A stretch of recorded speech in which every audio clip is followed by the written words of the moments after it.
주님의 이름으로 축복합니다. 따라서 한번 해보겠습니다. 천국의 비밀.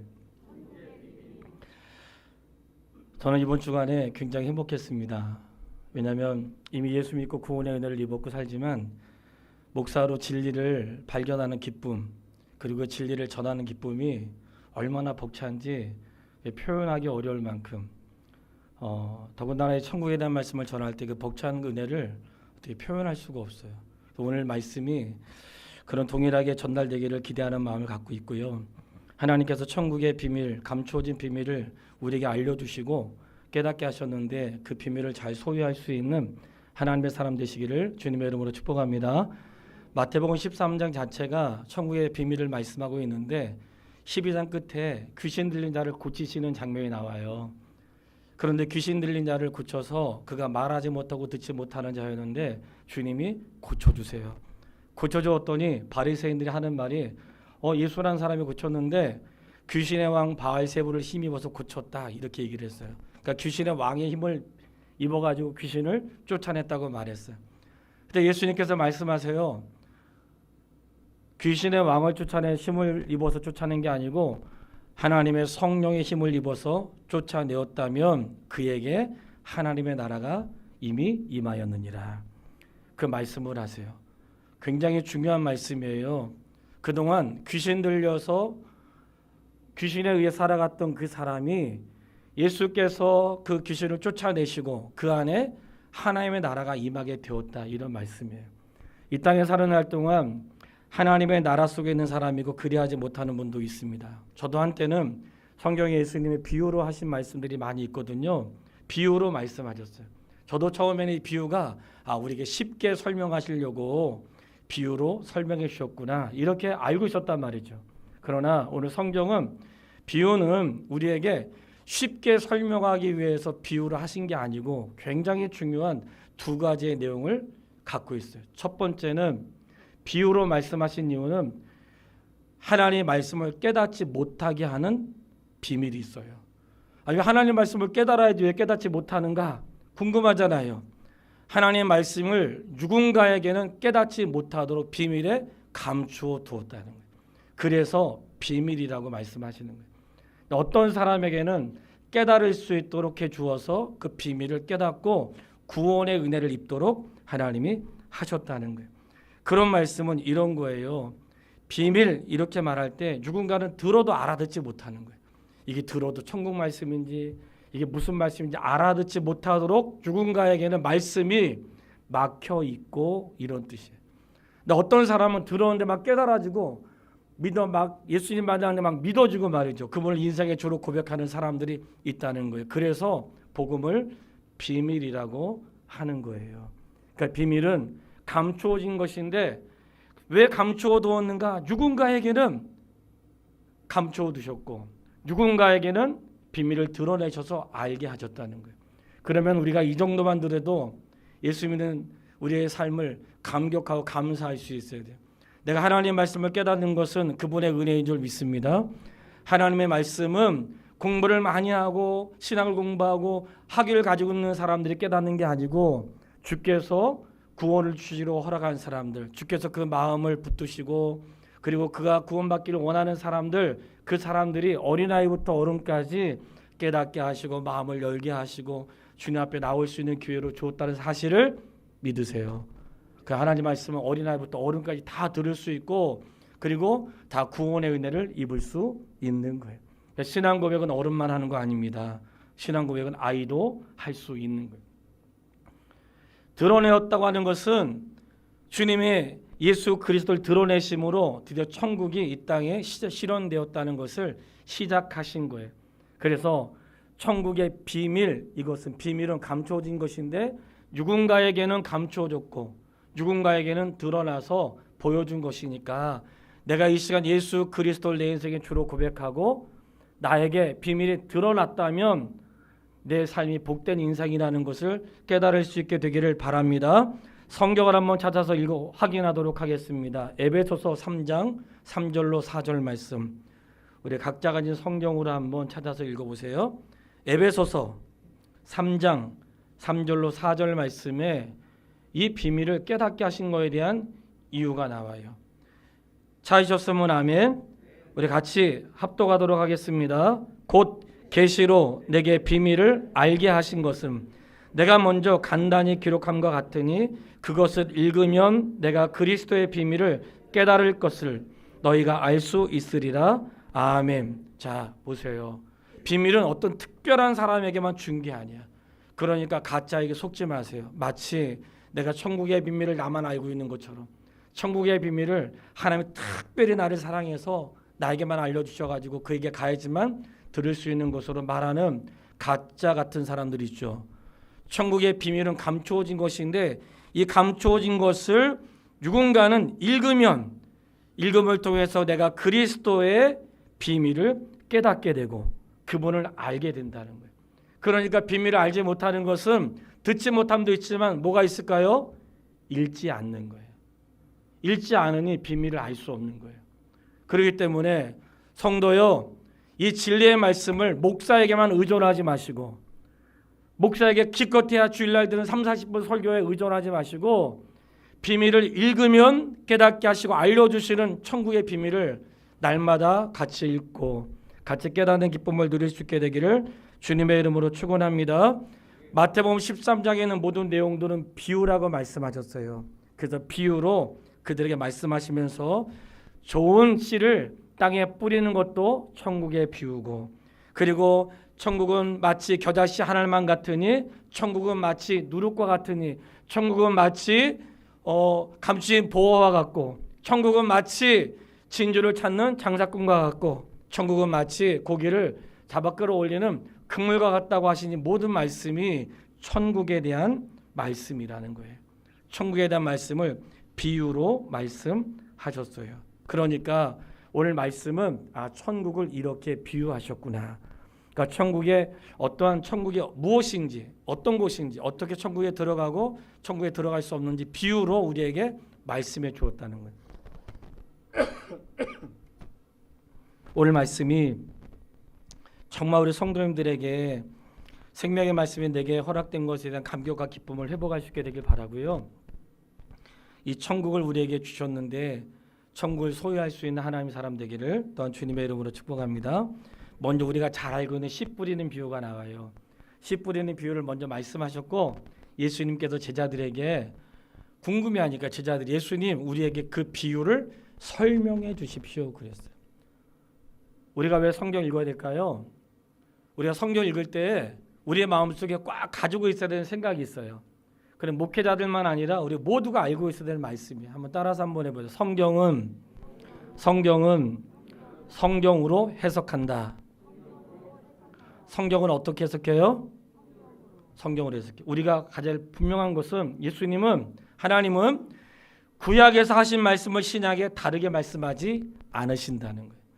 여기서는 이렇게 말씀하시고 저기는 다르게 말씀하시고 이 사람 만나서는 이렇게 말하고 다른 사람 만나서 다르게 말하는 분이 아니라는 거예요. 하나님 말씀은 아브라함에게 하신 말씀을 제자들에게도 하시고 이삭에게 하신 말씀은 신약에 있는 백성들에게 똑같이 하시는 거예요. 그러니까 구약과 신약은 다른 말씀이 아니고 같은 말씀이에요. 다만 계시가 점점 확고해지는, 과거에는 몰랐는데 가까이 가면 갈수록 점점 확고해지고 보여지게 되는 것이죠. 구약에는 희미했는데 신약에는 그게 밝히 드러난 거예요. 그렇기 때문에 하나님은 절대로 다른 말씀을 하시는 분이 아니라는 거예요. 우리가 하나님의 신실하심을 안다면 우리는 이런 말씀을 들을 때 어떤 태도를 가져야 되겠어요? 성도의 삶은 두 가지 마음이나 두 가지 태도는 안 된다는 거예요. 하나님이 신실하신 분이기 때문에 여기서는 이렇게 말하고 저쪽과 저렇게 말하면 그는 하나님의 그런 질서에 어긋나는 거예요. 한 입에서 어찌 선과 악이 나올 수 있겠느냐. 이 말씀은 하나님은 그분 안에 계신 것들은 항상 진리를 말씀하세요. 우리가 아직은 익숙하지 않지만 그렇게 살아가기 위해 쓸 수 있는 하나님의 사람 되기를 주의 이름으로 축원합니다. 씨를 뿌리는데 우리는 심는 방법으로 쓰잖아요. 이스라엘은 심지 않고 씨를 뿌린다는 거예요. 우리는 심는 방법을 쓰는데 그들은 뿌리는 방법을 쓰는 거예요. 뿌리는데 뿌리다가 길가도 떨어지고 어떤 건 돌짝밭에 떨어지고 어떤 거는 가지 떨기에 떨어진 거예요. 그리고 어떤 거는 옥토에 잘 가는데 떨어진 거죠. 씨를 뿌렸는데 대부분 결실하지 못했다는 거예요.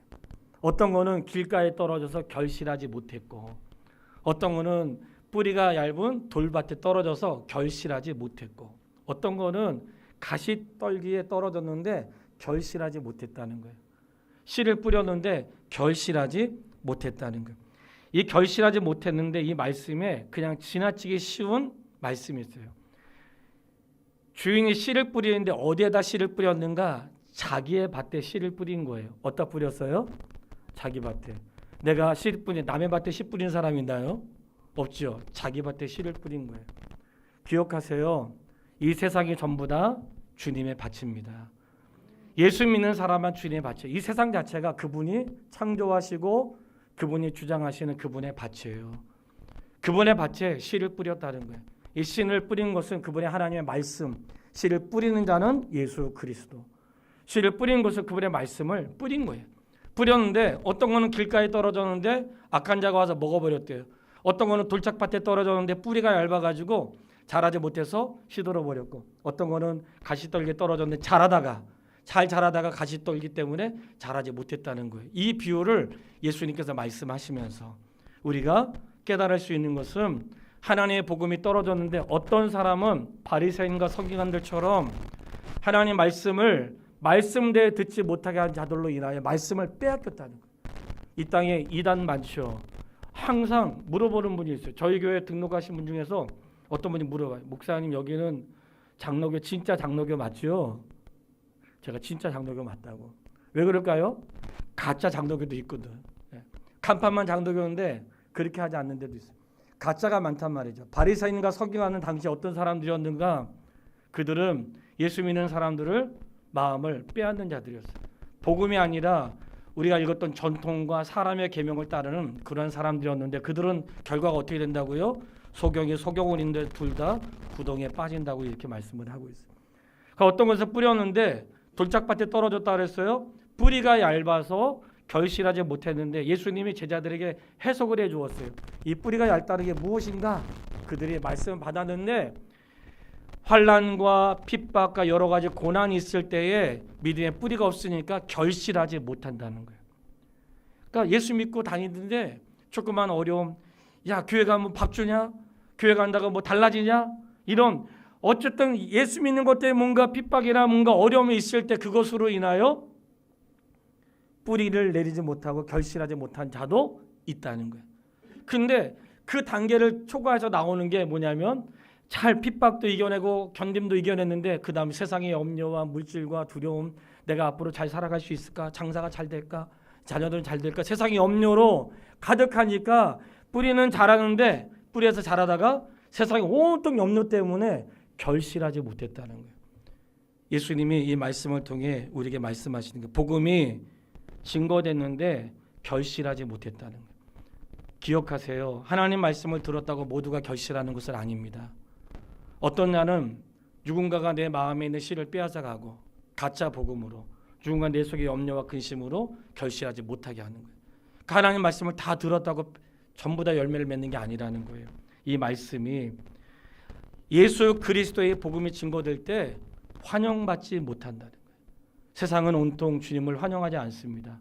아들이 세상에 왔을 때 그분을 환영하지 않았다고 했어요. 빛이 세상에 왔으나 사람들이 빛을 거부했다는 거예요. 그러니까 예수 안 믿는 사람들이 복음을 거절하는 건 당연한 거예요. 왜냐하면 그들이 복음을 거절하는 건 당연하죠. 그들은 세상의 사람들이니까 거절하는 건 당연한 거예요. 그래서 천국 말씀이 이 땅에 증거되었으나 거절당했다는 거예요. 그러나 여기서 끝나지 않은 거예요. 거절당했지만 그러면 하나님 말씀을 열심히 전했는데 거절당하고 끝났는가? 그렇게 끝나지 않았다는 거예요. 씨가 어디에 떨어졌어요? 좋은 밭에 떨어졌대.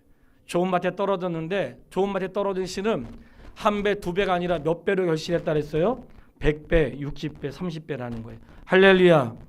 이게 뭘까요? 하나님의 말씀이 떨어졌는데 수많은 사람들이 거절한 거예요. 하나님의 말씀은 선포됐지만 그 말씀이 그 속에서 열매를 맺지 못한 거예요. 마치 씨를 뿌렸지만 씨를 잃어버리고 헛수고한 것 같아. 그런데 마치 아무것도 할 수 없는 것 같고 그리고 절망에 빠져있고 할 수 없는 그런 상황인 것 같은데 놀랍게도 좋은 땅에 뿌려진 씨에서 2배, 3배, 4배가 아니라 100배, 60배, 30배의 결실을 이루었다는 거예요. 기억하세요. 하나님의 나라는 어떻게 이루어가는가? 좋은 땅에 뿌려진 씨에서 일어나는 것입니다. 하나님을 경외하는 자에게서 1배가 2배가 아니라 폭발적으로, 그 사람은 작은 사람이고 힘이 없고 연약한 사람이지만 그의 능력이, 열매가 30배, 60배, 100배로 나타나는 거예요. 수많은 씨는 허비가 되지만 이 복음의 말씀은 믿은 사람, 그 구원의 은혜를 입은 사람을 통해서 폭발적으로 성장한다. 이게 하나님의 나라라는 거예요. 그렇기 때문에 성도요, 바라는 것은, 우리가 바라는 것은 하나님 말씀이 떨어졌을 때 누구는 잘하지 못하고 누구는 염려와 근심 때문에, 그런 것 때문에 내 영혼을 실족케 하지 마시고, 내가 좋은 밭의 터가 돼서 내 속에서 그분의 말씀이 잘 자라면, 비록 그는 소수고 지극히 적은 자지만 그를 통해서 100배, 60배, 30배 놀라운 하나님의 나라가 이루어진다는 사실을 믿을 수 있게 되기를 바랍니다. 믿음의 사람들을 통해 폭발적으로 자란다는 거예요. 그거 아시죠? 하나님의 교회는 모든 사람들이 일하기 때문에 그런 게 아니라 믿음을 가진 몇 사람들 때문에 그 일이 돌아간단 말이죠. 마치 씨 뿌리는 비유에서 보는 것처럼 안 될 것 같은데 되고, 망할 것 같은데 망하지 않고, 이런 말씀이 수없이 많은 수고와 애씀이 있었지만 하나님의 나라가 결실하지 못할 것 같으나 하나님의 나라는 패하지 않고 반드시 열매를 맺는다는 거예요. 기억하세요. 세상에 별스러운 일이 일어나서 교회가 닫히는 것 같고 복음이 끊기는 것 같고 염려가 되는 것 같아도, 누구요? 끝까지 믿음을 지켰던 소수의 사람들을 통하여, 할렐루야, 그를 통하여 100배, 60배, 30배 열매가 일어난다는 사실을 기억할 수 있게 되기를 바랍니다. 그 소수의 사람이 되시기를 바라요. 그 소수의 사람, 그들은 환난과 이 땅의 세상의 염려를 이겨낸 사람들이라는 거예요. 우리 중에 어려움이 없는 사람은 어디 있어요? 그리고 곤란한 일 겪지 않는 사람이 어디 있습니까? 살면서 쉽게 돈 버는 사람은 어디 있어요? 한 명도 없어. 우리가 쉽게 돈 벌려고 한다면 그거는 주님의 방법이 아니에요. 기억할 수 있게 되길 바라요. 그러면서 겨자씨 비유하고 누룩 비유는, 겨자씨는 작은데 자라서 큰 나무를 이루었다는 거고, 누룩은 작은데 부풀어져서 크게 되었다는 거잖아요. 따라해 보세요. 하나님의 나라는 자란다. 하나님의 나라는 자랍니다. 하나님 나라는 자라요. 그래서 이 땅에 수많은 기독교가 핍박과 어려움이 있었지만 하나님 나라는 자라고 있어요. 그리고 하나님 나라의 씨가 내 안에 떨어질 때 자라는 거예요. 기억할 수 있게 되길 바라요. 그래서 하나님의 나라는 절대로 패하지 않습니다. 우리 눈에 볼 때 좀 답답하고 어려운 게 있을지라도 하나님 나라는 반드시 자란다는 것을 기억할 수 있게 되기를 주님의 이름으로 축복합니다. 누굴 통해서요? 지극히 작은 소수의 사람들.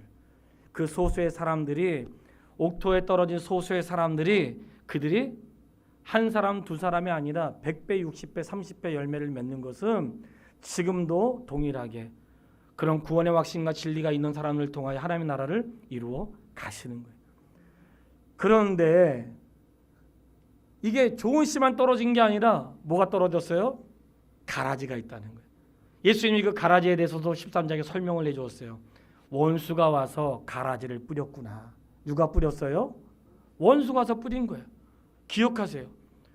나는 왜 성도님들이 그 정도도 분별하지 못하나 모르겠어. 내 속에 가라지가 떨어지면 구별할 줄 알아야죠. 진리와 가짜를 이제는 구별할 줄 알아야지. 원수가 그렇게 했는데 마치 주님이 한 것처럼, 내가 사람이 한 것 같지요? 원수가 한 것이라고.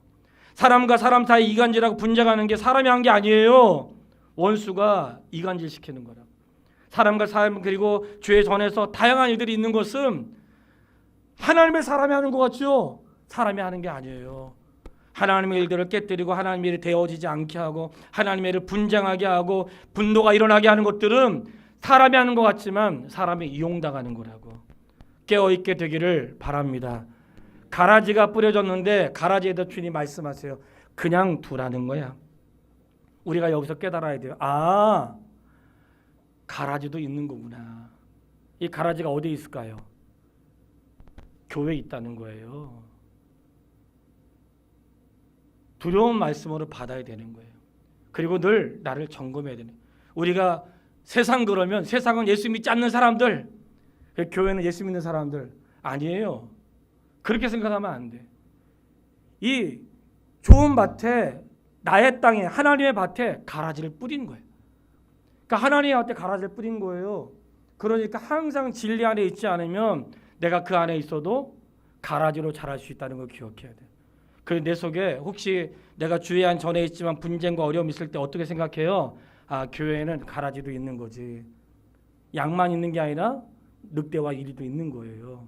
그런데 이게 같이 자란다는 거예요. 신기하게도 하나님이 가라지 쏙쏙 뽑아주면 얼마나 좋겠어요. 같이 자라게 하세요. 근데 어떻게 자라게 하세요?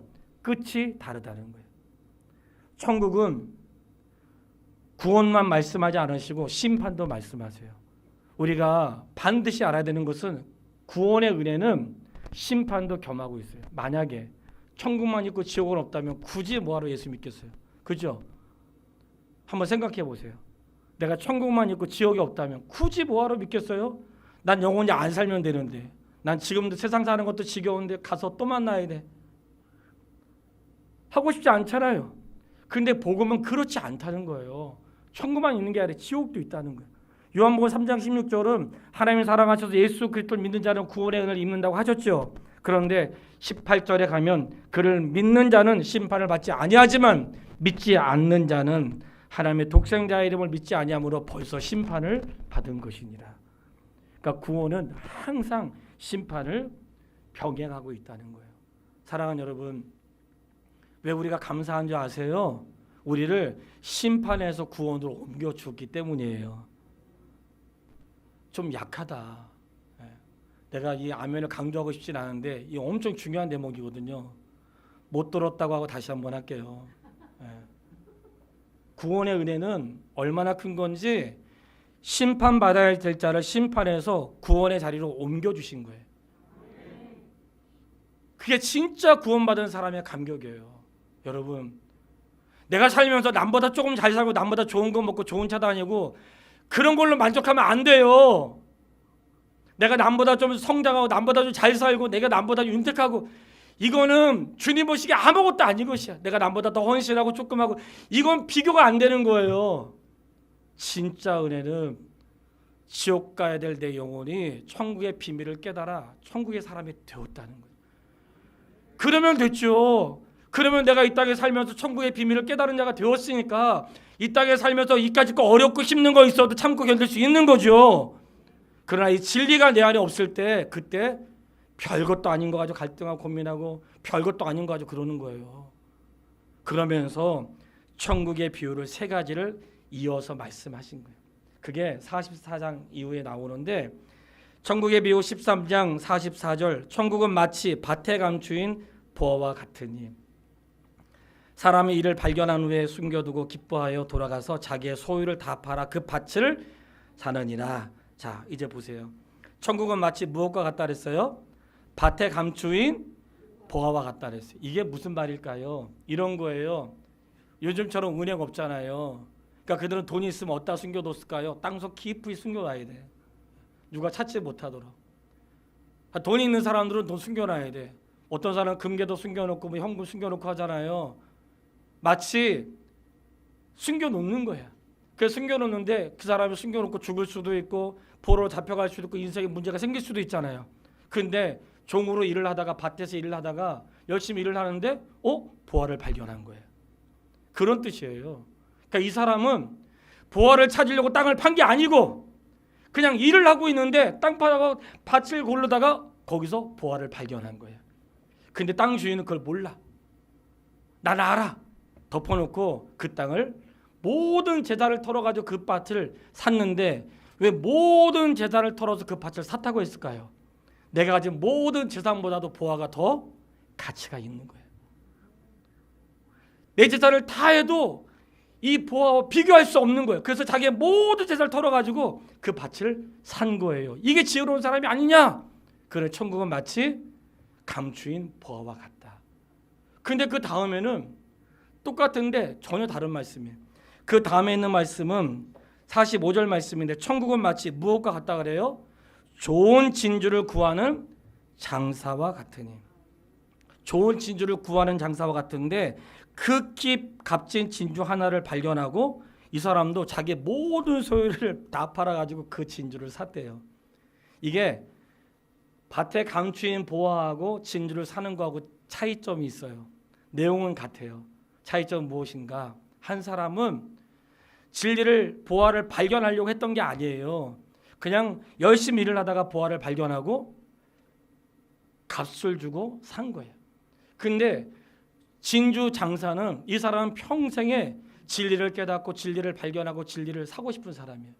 평생에 진리를 알고 싶은데 여기 가서 들어보고 저기서 들어보고 여기서 온통 들어봐도 진짜 진리가 아니야. 근데 진짜 진리인 건 진리를 발견한 거예요. 그게 진주였던, 그걸 진주로 비유한 거예요. 진짜 이 사람 평생에 진리를 발견하고 싶은 사람인데 발견한 거예요. 그러면 자기의 모든 값을 팔아가지고 샀는데 왜 샀을까? 내 모든 걸 팔아도 그 진주 하나만 못하다는 거예요. 그래서 모든 걸 팔아서 샀어요. 혹시 이런 말씀을 들을 때에 여러분, 천국은 자기의 모든 소유를 팔아서 사는 것이니까 재산도 바치고 집사님 땅도 있는 것도 바치고 은행 증권 있는 거 빨리 팔아가지고 교회다 바치고 건물 줘야 되죠. 그런 뜻이 아니란 말이죠. 혹시 그런 말씀 들었다면 다 사기당한 거예요. 모든 것을 팔아가지고 천국 살아니까 천국을 살라고 어떻게 해요? 땅 팔아가지고 집 팔아가지고 은행 다 털어가지고 한 곳에 모여 사는 참 무지하고 어리석은 거예요. 여기서 샀다는 게 뭘까요? 생각 한번 해보세요. 그들은 모든 소유를 팔아 샀는데 모든 소유를 다 털어서 샀다는 그 의미가 무엇일까요? 그 중요한 거 알려드리고 싶어요.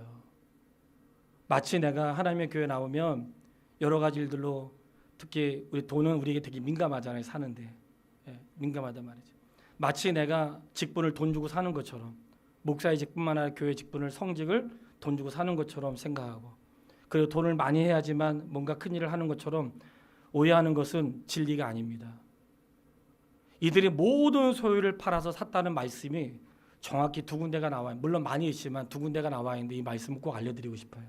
갈라디아서 2장 20절 같이 한번 찾아서 읽어보도록 하겠습니다. 갈라디아서 2장 20절 말씀. 도대체 모든 소유를 팔아서 샀다는 게 무슨 말씀인가?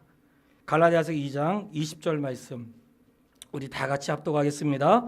내가 그리스도와 함께 십자가에 못 박혔나니 그런즉 이제는 내가 사는 것이 아니요 오직 내 안에 그리스도께서 사시는 것이라.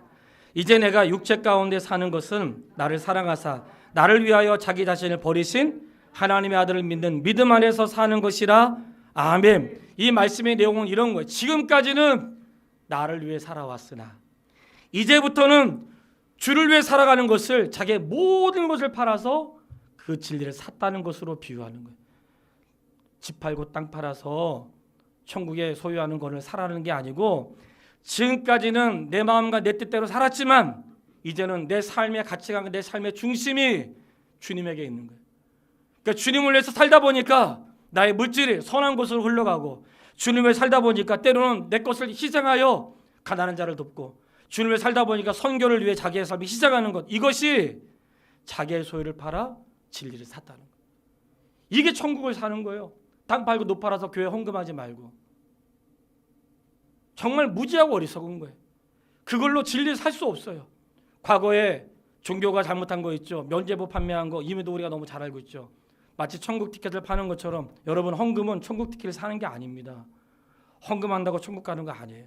헌금은 그런 의미로 드리는 게 아니에요. 헌금은 나의 모든 소유는 하나님이 나에게 허락하신 것입니다. 하나님이 내 일상의 모든 것을 위로부터 나에게 공급하시는 것입니다. 신앙의 고백이에요. 적어도 우리가 하나님께 예물을 드릴 때에 그 예물이 천국 가기 위함이 아니고 내 일상의 모든 것들은 위로부터 나에게 주어지는 것입니다. 그런 믿음의 고백으로 할 수 있게 되기를 바랍니다. 그런 의미가 있는 거예요. 나의 모든 소유를 팔아서 샀다는 것은 지금까지는 내 뜻대로 살았지만 이제부터는 주의 뜻대로 살겠습니다. 이게 모든 소유를 팔아서 보화를 샀다는 의미예요. 또 하나, 빌립보서 3장 7절로 8절. 이런 말씀 읽을 때는 잊어버리지 않도록 좀 메모하시면 더욱 좋겠죠. 빌립보서 3장 7절로 8절 한 가지 더 보겠습니다. 빌립보서 3장 7절로 8절 말씀. 내가 모든 것을 소유를 팔아 샀다는 게 무엇일까? 빌립보서 3장 7절로 8절 다 같이 읽겠습니다. 그러나 무엇이든지 내게 유익하던 것을 내가 그리스도를 위하여 다 해로 여길 뿐더러 또한 모든 것을 해로 여김은 내 주 그리스도 예수를 아는 지식이 가장 고상하기 때문이다. 내가 그를 위하여 모든 것을 잃어버리고 배설물이 여김은 할렐루야. 이게 모든 소유를 팔아 그리스도를 사는 거예요. 내가 그동안 알고 있었던 모든 지식과 있는 것들을 돌아보아도 예수 그리스도를 아는 지식보다도 못한 거예요. 내가 세상을 사는 방법, 세상을 사는 터득하는 진리, 세상에 누렸던 모든 것들 다 모아도 예수 그리스도가 가지고 있는 진리만도 못한 거예요. 그래서 그런 것들을 버리고 예수 그리스도를 얻고 예수 그리스도를 내 인생의 주인으로 얻었다는 것이 그의 소유를 팔아서 주님을 샀다는 거예요.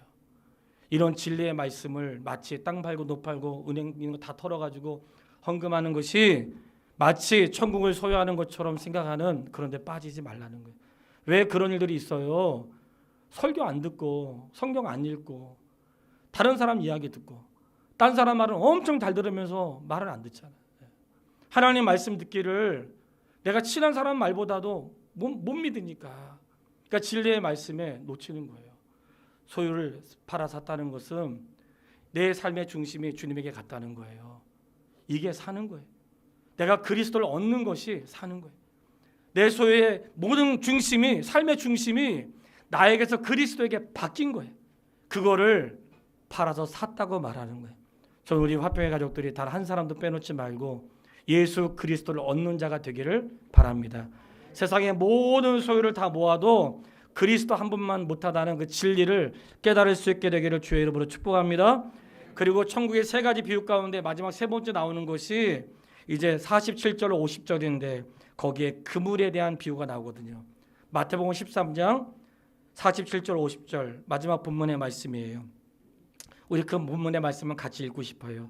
천국의 중요한 비유인데 이 밭을 보화를 발견하고 진주를 사는 것은 사람 편에서 하는 것이고 이 그물은 하나님 편에서 사람을 향하여 하신 거예요. 내용이 완전 다른 거예요. 자, 47절, 47절, 50절 같이 읽겠습니다.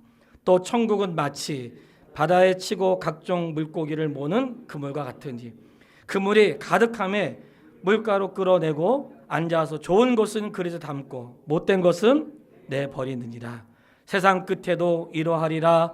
천사들이 와서 의인 중에서 악인을 갈라내어 불못불에 던져 넣으리니 거기서 울며 이를 갈리라. 아멘. 이건 이런 뜻이에요. 아까 보물은 발견한 거죠. 진주로 내가 사는 거예요. 이 땅을 살면서 내가 그분의 진리를 듣게 되었고 그리고 깨닫게 되었을 때 자기의 모든 걸 털어 산 거예요.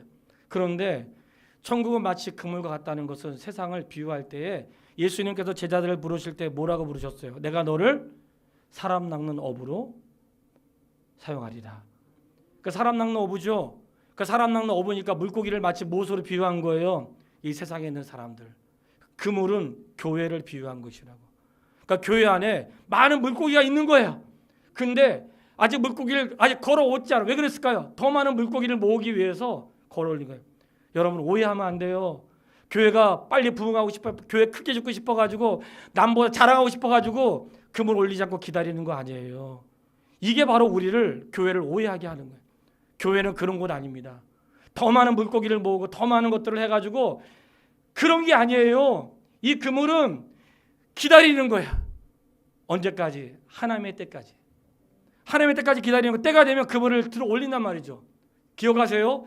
그물을 들어 올린다고 해서 세상을 들어 올리는 게 아니에요. 그물 안에 있는 고기를 다 드러냈는데 거기서 좋은 거 건지고 버릴 거 버리고 구별한다는 거예요. 깨달아야 돼요. 여러분, 내가 이 앞에 나와 있다고 해서 구별해야 돼요. 그 그물 안에서 건져서 구별한다는 거야. 알곡과 쭉정이를 구별하듯이 그물을 비유해서 좋은 것 그리고 버릴 것을 구별한다는 거. 하나님은 구별하세요.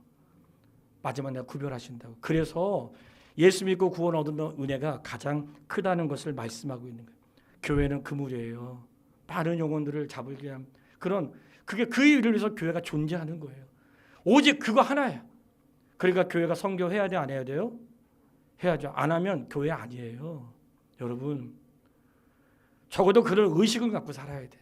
내가 돈 없어 선교 못하면 뭐 할 수 있어요? 기도로 선교할 수 있어요. 왜 우리 맨날 그냥 뭐 돈 없어서 못한다 그래요? 기도하면 되죠. 기도하는 것도 어려운 거 알죠?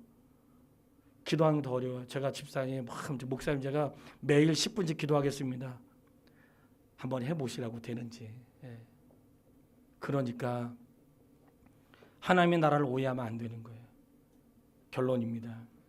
하나님께서 천국을 비밀이라고 말씀하신 이유를 이제 우리가 알죠. 왜 비밀이에요? 누군가에게는 비밀이 닫혀지고 어떤 사람에게는 비밀을 알려주신 거예요. 근데 어떤 사람은 우연히 성도를 통해서 예수 믿는 사람을 통해서 어떻게 하다가 교회를 만나서 때로는 뭐 아파가지고 때로는 뭐 알고 싶어서 어떤 모양이든지 하다가 진리를 발견했네? 발견한 다음에는 인생의 모든 걸 투자해서 그분을 산다는 거예요. 이게 예수 믿는 사람의 태도인 거예요. 어떤 사람은 진리를 알고 싶은데 여기 가도 저기 가도 안 되는 거야. 그런데 진리 대신 예수 그리스도를 만난 거예요. 그렇다 만났다면 그 진주를 사는 것처럼 평생에 그리스도를 얻고 그런 삶을 살아낸다는 거예요. 교회는 무엇인가? 마치 고기 잡는 그물과 같이 그물을 딱 쳐놓고 기다리는 거예요. 기다리는데 보니까 내가 원하는 고기만 들어있는 게 아니에요. 별의별 게 다 들어온 거야. 건져낸다는 거예요. 성도 여러분, 복음은 그런 것입니다. 내가 죄 전에 있는 것으로 안주하지 말고 주님을 내 인생의 주인으로 삼으세요. 그래야 됩니다. 내가 주 안에 있으나 그리하지 못한 사람도 있다는 거예요. 결론이에요. 저희는 매일 말씀을 묵상하니까 내일 읽어야 될 본문의 말씀을 오늘 아침에 시간이 돼서 묵상을 했어요. 하다가 하나님께 너무나 감사한 일이 있었어요. 내일 밴드에 올라갈 거예요. 주님이 그런 말씀을 하세요. 예수님이 함께 있는데 예수님과 함께 이제 있는 사람들이 광야에 있다 보니까 배도 고프고 했죠. 그러니까 이제 칠병이어 사건이 내일 본문에 나오거든요. 근데 거기에 주님이 이런 말씀하세요. 그들이 나와 함께 있은지 이미 사흘이매. 마태복음 15장 32절 말씀이에요. 그들이 나와 함께 있으니 며칠 됐어요? 사흘 된 거예요. 사흘 됐는데 그들이 나와 함께 있은지 이미 사흘이매. 그들이 배고파서 기진할 수 있으니 그들을 그냥 돌려보내지 않으시고 보리떡 7개와 물고기 2마리로 여자와 아이를 제외한 4,000명을 먹이신 장면이 기록돼요.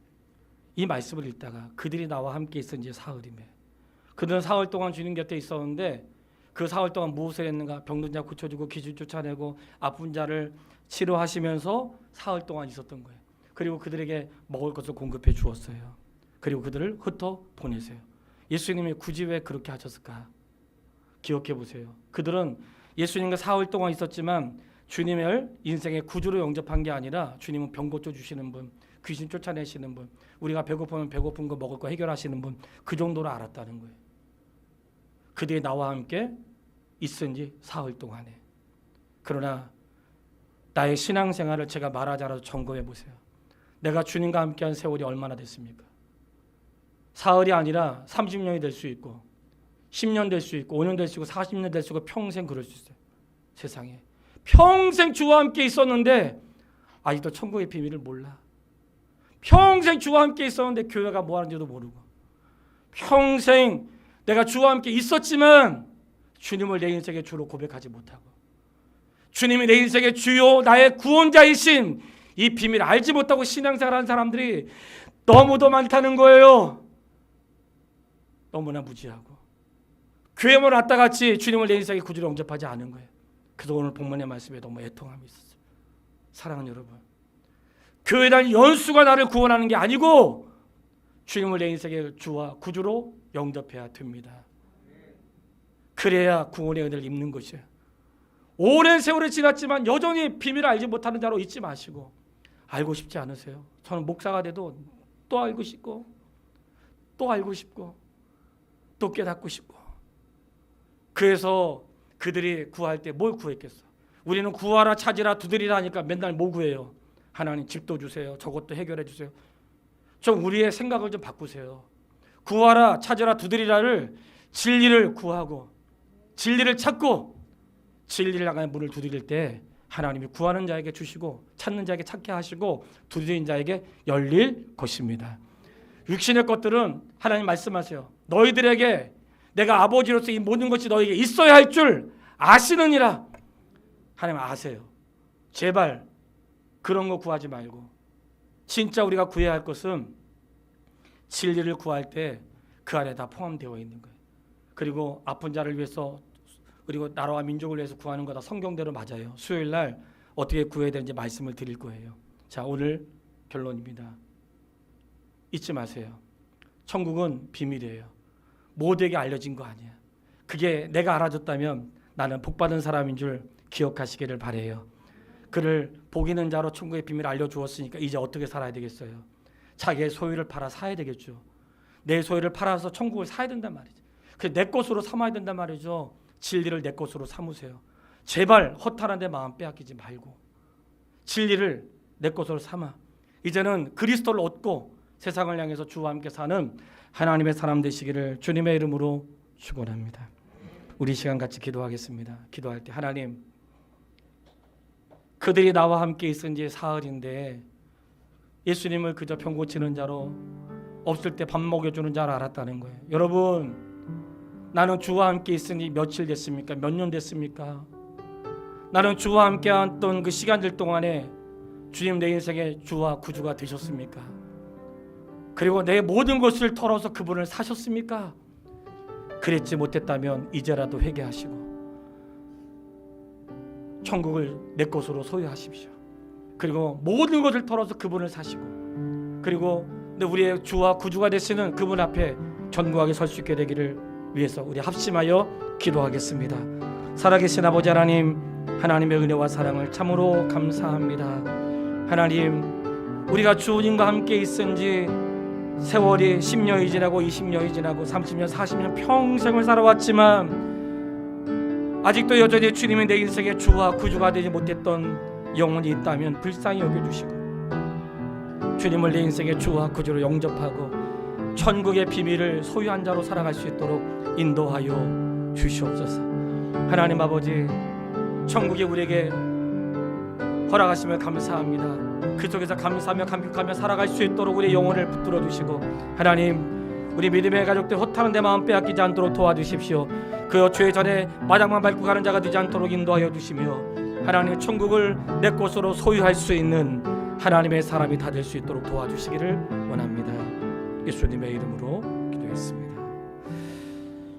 살아계신 아버지 하나님, 감사합니다. 천국의 비밀을 우리에게 알려주시고 그 비밀을 깨닫고 살아갈 수 있도록 허락하여 주셔서 감사합니다.